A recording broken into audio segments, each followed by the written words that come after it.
Hey, I'm Sheniece Charway, and welcome to Battles and Blessings, the podcast where we take a deep dive into the extraordinary journeys of today's most influential voices. I created this podcast because I believe that everyone's lives, just like the biblical figures, are marked by both battles and blessings. On this podcast, you'll hear some powerful stories that will challenge and uplift you.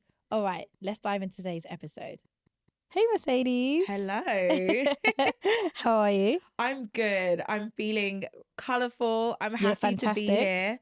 Honestly, this has been something that I've wanted to do. So when you asked me, I had to say yes. I mean, you can't say no to Sheniece. You can't say no. How can you say no? So I'm really, really happy to be here and grateful for the opportunity. No, thank you. I'm so excited. So I don't think everyone knows your story. No, they don't. I'm a bit of a silent one. Yeah. I kind of just get things going, but I do work in silo a lot. So I was saying to myself this year that I do want to be a bit more vulnerable to my audience, to anybody who has been following my journey, because I'm that kind of person that shows up online with the results. Yeah. But sometimes I do kind of make sure that the process is kind of done behind the scenes before I let it out. Yeah, and you're doing a lot. Like, we'll get into it, but you're doing a lot. And sometimes I'm like, how do you do it all? Grace of God. That's Amen. Why we're here. This is it.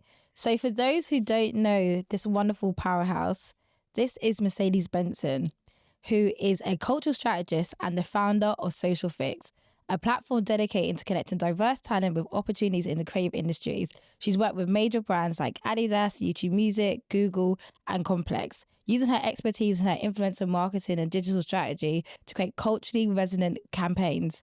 But beyond that, her accolades, I mean, we could go on and on and on, but she is making a real change. So if you don't know Mercedes, please listen to this episode and we're going to get into it. And I forgot to add DJ. How can I forget DJ in my bio? No, I said powerhouse DJ. Did you say DJ? Yeah. Oh, look I think at me I did. I got lost in my own bio. I got lost. You are a powerhouse DJ. Thank you. If you've not been to a Mercedes Benson event and seen her DJ, I love that. Please make sure that you do. Absolutely. So I'm excited. I think let's take it back, right? Yes. Let's start at the beginning. What sparked your passion for music and cultural strategy? To be honest, I think music has shaped my entire childhood.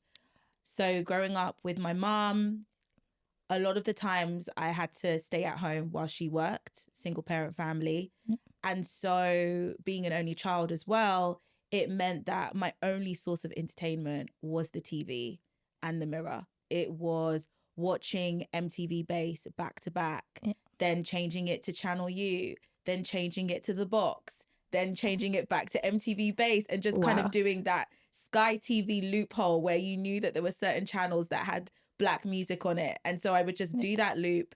And if I saw a music video and I thought that I could replicate the dance moves, I would do that. If I saw the J-Lo behind the scenes of Love Don't Cost a Thing, I would try and replicate that. So yeah, my carpet had a lot of wear and tear because I was just always dancing, always singing. And so I think watching those shows made me dream big. It made me see, celebrity culture and music culture, especially from America, and also, watching talent from the UK, especially like South London, North London, do their thing. My eyes were wide and I was just like, I want to be a part of this. I want to use my talents for something great, but I didn't necessarily know how that would work because growing up as well, being of a Nigerian descent, it's all about education. So fortunately for me, I was very academic. Yeah. It was A stars, A's, back to back. Yeah. So I had to always be the best in the class. That was just the mantra in the household. Like, you will be the best, you will be first and not the last. Those were the affirmations that my mum would give me on a daily basis. And so just being excellent academically was almost natural for me. But then where that creativity needed to come out, I would do it through, school dance classes or drama classes or just anything that would just allow me to just be creative.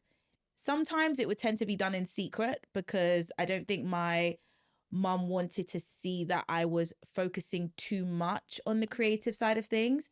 because academia was stability. Academia was, you know, going to be the saving grace. But I just knew that somehow entertainment would be part of your journey. Yeah, exactly. Be a part of the journey for sure. Wow. I think also there wasn't a lot of creative jobs. There were creative jobs when we were younger, yes, but not in the sense of like there's influencers now, there's creators, there's all these things that our parents probably didn't know.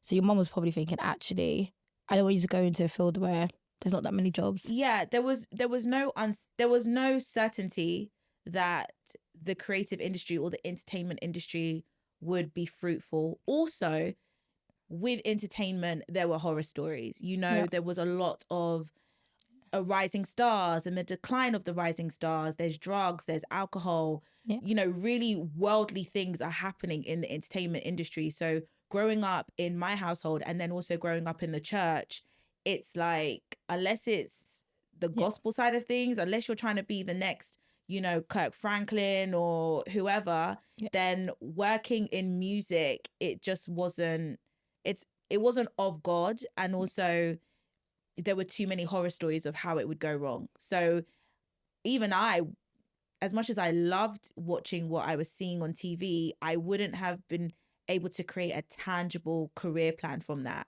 So for me, it was just like, all right, what could I do? At the time, I was just like, let me study to get into medicine. Let me try and be a doctor. And then I would kind of make it lighthearted and be like, oh, I'd be the dancing doctor. I'd be the doctor that would like dance on the wards and make people happy. But yeah, I had no idea how tangibly that would make sense. Wow. Yeah. So you study medicine? So I studied biomedical science at St. George's University. And I just remember that first. So I would say my journey has been almost littered with apparent failures that have turned into successes. So where there's a failure, there's always been a win. So I was actually meant to study medicine in Manchester University. Yeah. However, my distractions kind of kicked in around 16 to 17. So I'd gotten the provisional place, but then I started working. And then when I started working, I started networking and I started to meet, you know, different people. Yeah. I started going to the clubs. To the clubs. I thought you were going to say to the clubs. I was going to like the 16 to 18 parties in Watford, Junior Jam. Oh my gosh, yeah. And then you start meeting people outside of the bubble. And then you're starting to see people say that, oh, I want to work in business. I want to do business studies. I want to do marketing. I want to do all these different things. So my eyes started to widen a little bit. And then there was the internet. 16 to 18 was very crucial for me because I went from being this bright-eyed child that was just very much academics. And then I'm on MySpace and I'm like a few messages away from certain artists or, you know, certain people that are like making moves in music. And so I think, you know, looking back, it could have been a distraction because it meant that I was focusing less on my studies, but it was opening me to the world of social media and how I could use social media to create my dream life, essentially. So first year of uni, I wasn't on it. I was studying biomedical science and I wasn't on it. Second year, I wasn't on it. I actually failed my second year. Had to lie through the skin of my teeth to just be like, yeah, it's fine. But I just wasn't feeling it. And I always encourage everyone, you don't need to go through uni to fail. You just need to go to uni and do a subject that you love. And unfortunately, I just wasn't doing a subject that I loved. So it actually happened very randomly. I was walking past Somerset House and I stumbled across Fashion Week. I didn't know Fashion Week existed, but I was seeing photographers, people dressed nice, running in and out of the shows. And so I was fascinated by it. So I went online, went on social media, tried to make sense of it. The next day, skipped uni, went back with my favorite outfit at the time. And I was just walking around trying to chat to people like, oh, what is this? I love this for I you. wore my fedora hat. I wore my H&M jacket. And then the photographer comes up to me. She says, oh, I would love to take your picture. I'm like, yeah, like go for it. Tutus. A few days later, my pictures all over Vogue Italia. What? I did not know this. And that was basically what birthed this online personality of Mercedes Benson, leaning into fashion. I would double down on Tumblr. I doubled down on Twitter. And then I guess I just kind of stayed outside. I started partying a bit more, but I was partying and networking because everyone that I was, I guess, with at the time, we were all trying to then figure out how we were going to get into this creative industry, into this music industry. And so, yeah, that's kind of what started it off, really. Oh, wow. Yeah. Vogue Italia. Vogue Italia. So, but don't get me wrong, I didn't even understand what was going on. Yeah.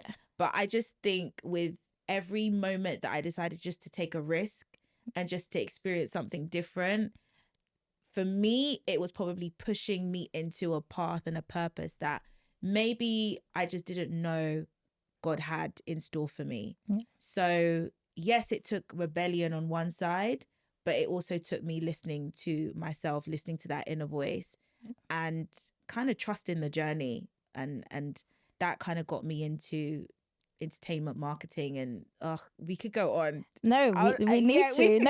We need to. So when did DJ come in then for you? So DJing came in. So if I was to kind of go a little bit back, when I had that exposure to the fashion industry, I then was like, how am I going to work in it? So at the time I was working in retail at Selfridges, at Offspring. So I was around trainer culture. And it was that inner curiosity and that inner voice at the time, which was like, I need to get an internship. My friend, she was getting internships in loads of different places. So I asked her, like, how are you doing it? How are you getting these internships? And so I remember asking her to send me her CV. And then I just started sending it out to as many different companies that I could.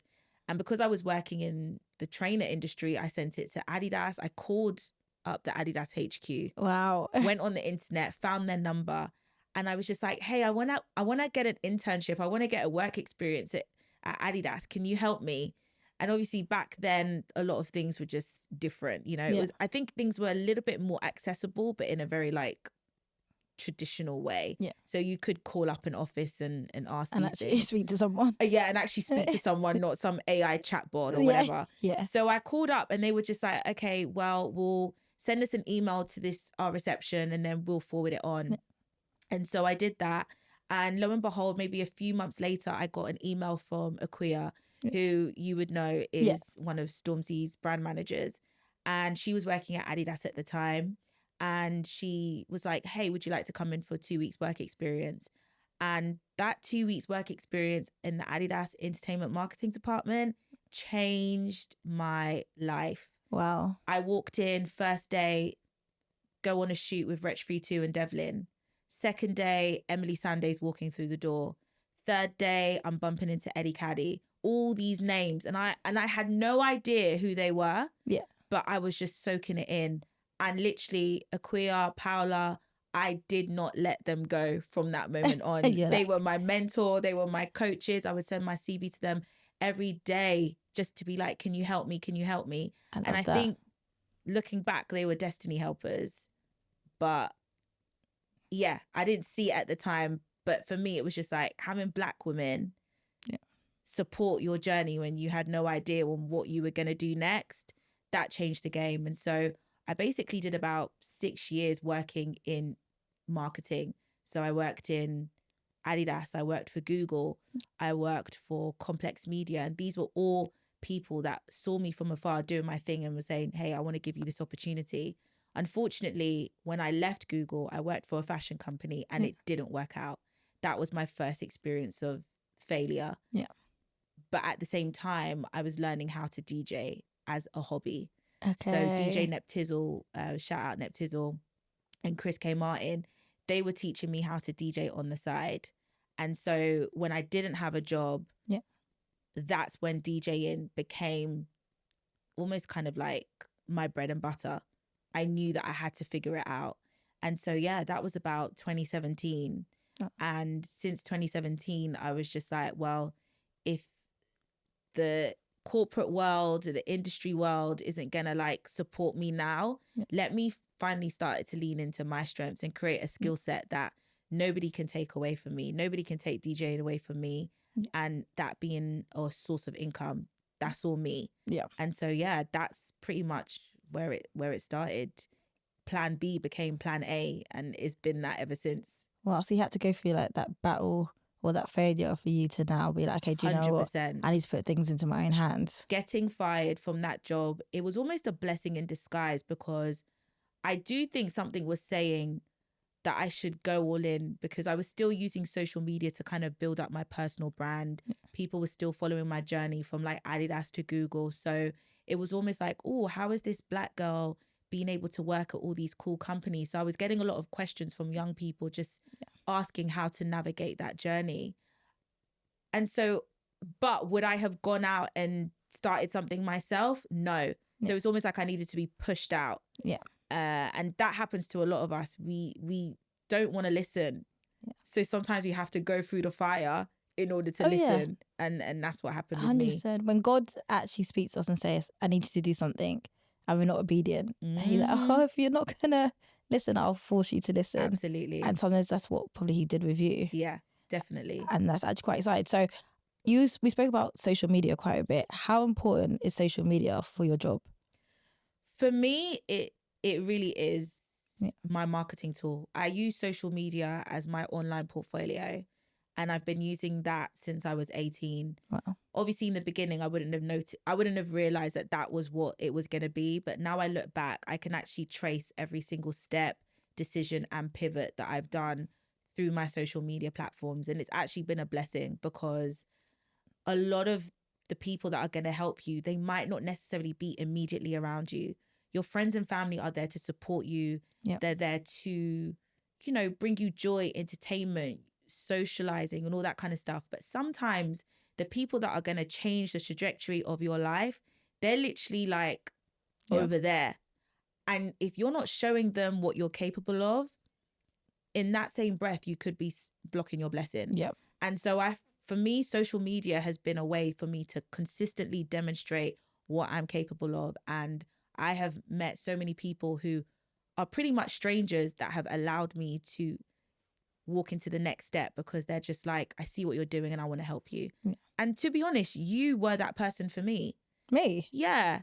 Because even though we'd met a few times, I wouldn't have said that we were like the bestest of friends. Yeah. But I will never forget when you were working at Sony, and it was around that 2017, 2018 time where I was trying to figure out what I was going to do with my DJing and how I was going to make money. Yeah. And you called me and you were just like, yeah, I've got this opportunity for you. And it was the Rick Ross opportunity. Oh, I forgot. Have you forgotten about that? I forgot about this. Shen booked me to DJ for the Rick Ross listening party. And I think I was like warm up. I was a warm up DJ. Yeah, I think it was only you and who else? I can't even remember. Maybe Semtex? I can't remember. But I was early on. And it was just the timing, because then Rick Ross comes in. Yeah. He looks at me. Oh, yeah. He's impressed by what I'm playing. He stands behind me and he nudges me and he's just like, keep going. And I remember Ramel London in the crowd. Yeah. She, unbeknownst to me, documented everything. I didn't know. And then afterwards, she sent me a video, she sent me a picture, and me then posting that moment on social created another domino effect. Wow. Because it was just like that cosign of being in that space, having Rick Ross behind you. It's just like, what are the chances? So thank you for that. Oh, no worries. Because literally these were the little things that I guess sometimes you're just on autopilot. You're just trying to get your job done, and you're just trying to pick the best person for that moment. But for me, that's the difference between, waking up in the morning and trying to figure it out, when now I've done this opportunity, and you've now created a pathway for so many other opportunities to follow, because unfortunately this industry is out of sight, out of mind. Yeah. And secondly, this industry is about who you know. And also, people aren't going to support you until they see that you're getting supported by everybody else, right? Yeah, 100%. So that cosign, it was nothing for you, but it was everything for me. So thank you for that. No worries. No, my thing is always like, if there's someone good, I don't care if you played once or you played 1,000 times. If you're good and have an opportunity, I'm going to give it to you. Because Absolutely. Who am I to say, actually, no, it needs to be this person. Like, again, I might have been your destiny helper at that time, and I didn't, 100%. And I didn't even realise. You didn't know. You were just doing your job. But for me, that was that was a deal breaker, because I always say this about the DJing journey, and also about being self-employed, is that you're literally going with the flow. You have no idea how much money you're going to make that week unless you've got residencies. It's just, you wake up and you hope for the best. Yeah. And so every morning I'm waking up and I'm hoping that whatever I did a week ago, a month ago, is going to produce results for this week and bring me another opportunity. But then you're also hoping that somebody else has seen your light and wants to pay it forward. 100%. So it really is like reap, sow, reward, reap, sow, reward. It's like a constant cycle when it comes to this journey, man. How do you balance it all? Because you self-manage as well, right? Yeah. So pretty much most of my journey I have self-managed. Yeah. I have had managers here and there, but I'm just too proactive. I think for me, nobody is going to fight for you the way you will fight for yourself. Yeah. Because whilst a manager is either balancing you or so many other people, they also need to create their dreams and their goals. So don't get me wrong, there are some amazing artist-manager relationships where you can see that the bond is deep. I think with me, I haven't necessarily had that, but it's also pushed me to advocate for myself like never before. And so when it comes to balance, I would say when you're in grind mode, there's no balance. You just make it happen. If it means that you need to sacrifice a bit of free time because you need to show up, not just for yourself, but for your family, and then you got to go to a DJ booking after, and then you got to go, it is what it is. Yeah. But my thing is, let me be in grind mode now that I'm young and I've got youth on my side, so that I can enjoy later. Yep. Because I always say it's a short life, but it's a long life at the same time. Yeah. And if you don't make the right make the right decisions, then God forbid, when we get older, life ends up getting really, really long, and you can't enjoy it the way you want to. So I don't mind doing it now. Well, just make sure you don't burn out. That is true. Don't get me wrong though, I have those weeks where I don't do anything. Okay. Yeah, I know how to do that. So even now, I've made sure that my Mondays are completely, I'm not answering anything. Oh, I love that. Yeah, because I used to get the Sunday blues a lot. I used to get a lot of anxiety leading up to Mondays. And so I was just like, Mercedes, you work for yourself. You don't have to work on a Monday if you don't want to. You can make it work for you. And so, yeah, as of end of last year, I was just like, no, Mondays, it doesn't work for you. Don't do it. I love that. I love that you've been able to prioritize yourself as well. Yeah. I think especially in this age where we're constantly being able to be contacted, for you to be able to switch off on Monday and be like, nope, I'm not answering this. It can wait till Tuesdays. Absolutely. That's really when I will sleep in late. I will watch Housewives back to back, eat what I want, do my admin, invoicing. I love that. Sending invoices is like a great pastime. Please give me my money. So yeah, you have to prioritize, especially when you are working for yourself and advocating for yourself. Like, you need those moments where you can just enjoy doing what you do. And I always say as well, I'm kind of naturally a bit of a loner, so I do like being by myself as well. I am an extrovert. Like, when I go out, I enjoy, I exude a lot of energy, but then when it's time to just be on my ones, I will happily lean into that as well. I love that. So we touched on earlier a little bit about working with major brands like Sony. How important is it to you to be able to collaborate with these brands, and how do you make sure that you're still authentic when you're doing these collaborations? So for me, I think my USP is that I've been able to balance the corporate relationships and the creative relationships. I think I've been able to like tread that line very well. And I know a lot of DJs and a lot of people, they find that bit hard, building those authentic brand partnerships. But I would say that the reason why I'm able to stay authentic within those relationships is because I've worked behind the scenes.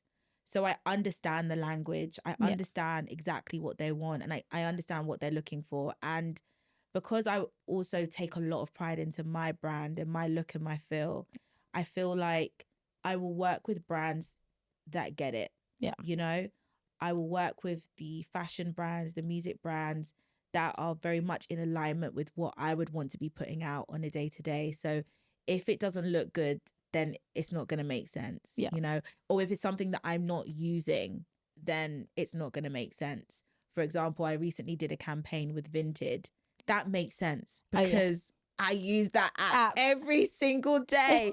So it makes it easier for me to put my people on because I'm doing that anyways, regardless of whether they come to me or not. So yeah, I think when it comes to brand partnerships, it's like, don't lose your authenticity. Don't sell yourself out. A lot of people work with platforms and it doesn't make sense, and your audience can tell.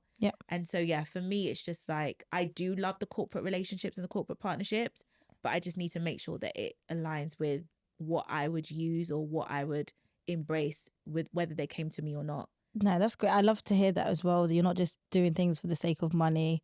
No, because not all money is good money as well. No, and I think as well, to me, it feels like my journey's a little bit slower.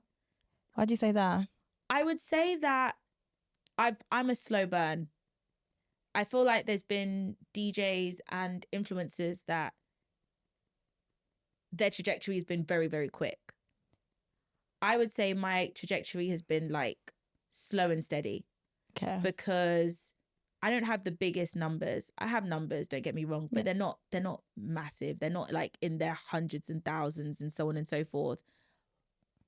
But the relationships and the partnerships that I've been able to work with could warrant that of somebody who has hundreds and thousands. So I would say the quality, even if the numbers aren't crazy, has always been consistent. Yeah. So yes, I might not necessarily have a million followers on TikTok and so on and so forth, or even I recently just started my YouTube journey. And so even that is quite exciting, because it's like you're going from like nobody with no followers, and then you're just gradually just getting those 10 followers every week. And I love that. It's humbling and it makes the process enjoyable, because it's like, what can I do next? How can I feed the people that are authentically locked into me? But yeah, I think in that, my trajectory has been slow and steady. It hasn't kind of been like this, oh my God, like, who are you? You're, you know, it hasn't been the Uncle Waffles effect, for example. Yeah. But I'm actually very much content with that. Yeah. And I think your journey, we always know like God's timing and everything, and comparison is a thief of joy. But I also think there's things that you've had to do. Like, for example, I think we should talk about Social FIXT. I think if you were able to just go from here to here, we wouldn't have Social FIXT. And that's such an important thing for the youth. Absolutely. So let's get into that. What is Social FIXT and how did it come about? So Social FIXT was birthed during the moments when I was getting fired, essentially. Around 2016, 2017, I was starting to feel the frustrations of the industry, especially within marketing and like the corporate structures. Yeah. I was starting to feel the loneliness of being the only Black girl in my team and in my department, especially as I'd gone from being in a predominantly Black female space when I was working at Adidas. And so because of that feeling, it just didn't make sense, because I would go outside, I'd go to my church, I'd go to Shoreditch, and I'd be surrounded by so many Black and brown people who were talented, so skilled, and who wanted to work in the creative industry. But then I would walk into like one of the biggest companies in the world and I can't see anybody. I've got to go 4 to 5 floors up and down in order just to have that one lunch with like 3 of us, just to say that we all get it and we all look the same and we are interested in the same things. And so I was just trying to figure out where that disconnect was coming from. So of course you go to HR. And so I asked them, I said, how comes there's not a lot of Black and brown people in this company? Oh, they don't apply to the jobs. I was just like, Cap, you can't tell me that we're not applying to jobs. Wow. But then I had to think about it, and I was just like, wait, would I have applied to this job if somebody didn't reach out to find me? So is there a problem with access? Is there a problem with representation? Yeah. Is it that you can't be what you can't see? And so that's where Social FIXT was birthed. It was really just a Facebook group where I was just like, you know what? Let's put nepotism on its head and let's create our own little safe space where any opportunity that anybody sees, we can share it with each other. And it went from 10 people in the group to 100 people in the group to 1,000 people in the group to 8,000 people in the group. Wow. And then I was just like, okay, we've got something here. And so that's where Social FIXT was really birthed. It was a way to make sure that Black and brown talent were being seen, but also we were showing them the opportunities that existed out there. And from there, we wanted to encourage our community to apply and put themselves forward for these opportunities, because we could, you know, like if we're drinking a can of Coke, why can't we work at the Coke headquarters? If we're wearing Adidas trainers or Nike trainers, why can't we work there? It's not everyday consume. Like, we need to go from being consumers to being the decision makers in the boardrooms. And it's going to be a very long journey because there are still a lot of biases and obstacles that are in our way. But Social FIXT was created to tackle that problem head on. Wow. And I love the name Social FIXT. I remember I knew it was going to be about social media because it started on social media. Yeah. And it was my boy at the time who was just like, well, things are always catchy when you end it with a 4-letter word. And literally. I didn't know that. So we were like, fix your problems on social media will fix it. Social fix it. Social fixed. Can we use fixed? So it was very random. I don't believe in focusing too much on names. Yeah. But in the end, suddenly the names always kind of make sense in the end, don't they? So, no, I love that. And I think you're helping so many people. I've obviously been able to work with you with Social FIXT, and I think the conversations that you've come out with, being like, oh, I met this person that works here, and like you've actually become people's destiny helper, which I don't think you realise. Oh yeah, that is true. Yeah, I don't think you realise that. No. Because I know there's definitely people that have got jobs from coming to Social FIXT events. Yeah. So that's actually a good point. I think when you're going on autopilot because you want to see a dream actualized, you tend to forget that there are people behind those numbers. Yeah. You know, there are people behind those Instagram followers and the clicks that, when that opportunity is right, it's actually changing their lives. A few people do come up to me and say, I was able to get this opportunity here, there, and the first. But I think my problem is I just don't dwell on it as much. Yeah. Because I just want to make even more impact. I want more people to experience it. I want more people to get jobs. I want to change the whole entire industry. Yeah. But those little wins, those small wins where people's lives are being changed, I do need to like lock in on that and accept that, no matter what, it's working. And that's the win. 100%. Who else would you say has been a destiny helper for you? I know you mentioned Akuya earlier. I would say he probably doesn't notice it, but I would say JP from Complex. Oh, I love JP. He's so fantastic. Because when I got fired, and I was just like, I need to look into DJing, I still felt uncomfortable about not having a job. And we were just chatting, and I just said, I don't have a job. And he was just like, why don't you just come work for us? And I was just like, really? And then he was just like, yeah, let me see what I can do. Yeah. And that let me see what I can do took about maybe like 3 to 4 months. But he stuck to his word. He introduced me to the head of Complex UK at the time. And literally it was a part-time gig. But that part-time gig saw me for the next 4 years. Wow. And that part-time gig ended up being the first ever partnership that we had for Social FIXT, where we got to work with Unilever on a campaign through Complex. So I never saw numbers like that before, but that part-time gig was able to bring me an opportunity that saw Social FIXT get its first ever brand partnership.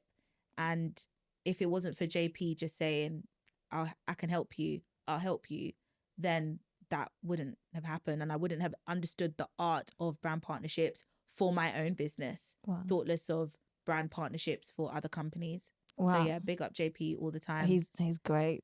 Oh, that's amazing. Yeah. You said part-time to 4 years Literally. is It was just meant to be a short little gig, and it saw me through the pandemic as well, because I was still doing briefs for them during the pandemic. Oh, wow. And so, yeah, just shout out to them. JP, Austin, really great guys. I love that. So has there been any moments where you felt like, especially being a Black female DJ, where you're like, feel like you have to fight to be in those rooms or be on the lineup for like a festival or an event? Has there been any moments like that for you? All the time. Really? Especially at the beginning. Yeah. Because obviously learning how to DJ and then putting yourself out there as a DJ and then being a woman, it comes with side eyes, question marks. Oh, but I thought you were into marketing. Oh, but I thought you did this. I thought you did. Everyone wants to put you into a box. Nobody wants to actually accept that you can be a woman of many talents. And then to pick a talent that is predominantly dominated by men, people were doubting it differently. And don't get me wrong, I probably wasn't the best at the beginning, but that's the beauty of the journey. So I remember just hearing a lot of like side comments. Oh, but is she even that good? I remember the awkwardness of DJing, because when I would DJ, I felt like everyone was just staring at me. Wow. Whilst when the man then would DJ, it's like people forgot that there was a DJ there. People were looking into, what was going on. So I just kind of felt that people would stare at me waiting to see me fail or curious to see if I was good. So it meant that my defenses were always up every time I would walk into a DJ gig, because there was this constant notion I need to prove myself. Yeah. I couldn't just enjoy DJing in the beginning. It was, if you want to be a DJ, you need to prove yourself each and every time. And to be honest, is it a male versus, so I shouldn't even say male, man versus woman thing? It can be like that. Yeah. It's interesting though, because a lot of the guys did actually help me and advocate for me. I could list Chris K, Neptizzle, DJ Sean, DJ Era. So I was surrounded by a lot of men who were pushing me forward and championing me. But it didn't mean that there were times where I would feel uncomfortable because I want to get a booking and I want to reach out to a promoter, but it's laced with flirtatiousness. It's laced with, all these different things that just make it uncomfortable. How did you deal with that? You move on to the next one. Yeah. There was no way I was going to let my sexuality shape my journey into being a DJ. Right. I would purposely wear baggy clothes if I needed to. Even recently now, I've started to show up to certain DJ gigs wearing no makeup, because it's like, why do I have to perform all the time in order just to show that I'm a good DJ? Yeah. Why can't I just exist and be? Your talent should be enough. Exactly. Why does my outfit and my hair and my makeup all have to dictate the aesthetics of me being a DJ and being acceptable in this space, when the man dem can come up in a tracksuit and be fine and kill it and no one blinks an eyelid? So I do think as a woman, there's a lot to prove and it can be draining. But then at the same time, sometimes proving yourself to others is also you proving to yourself that you can do it too. It's a bit of a weird one. You push yourself to limits that you didn't even think that you were capable of. Yeah. So it's bittersweet. Bittersweet, but you're doing amazing things. Thank you. I'm very excited for you. Last question. Yes. What would you tell your younger self, especially being an only child and having these big dreams, and you're actually living the dreams that you probably didn't even realise is happening now? What advice would you give your younger self? Or what would you tell your younger self, should I say? I would tell my younger self, don't doubt, dream bigger. Wow. If I knew that the little seed of dreams that I had could get me here, I would have gone for the kill. I would have left home at 18 and gone to America and done a madness. Yeah. Because I honestly think that once you lock in with that faith and you put an equal amount of work into what you do, it will pay off. of course, you got to keep God at the center of it. Amen. One of my favorite verses is Habakkuk 2:2. Write the vision down and make it plain. It says it in the Bible that if you have a vision, if you have a dream, as long as you write it down and you take it up to God, he will actualize it. It might May be not be in your time, but it's going to happen. Amen. And so with that amount of faith, if I had it when I was younger, I would be all over the world.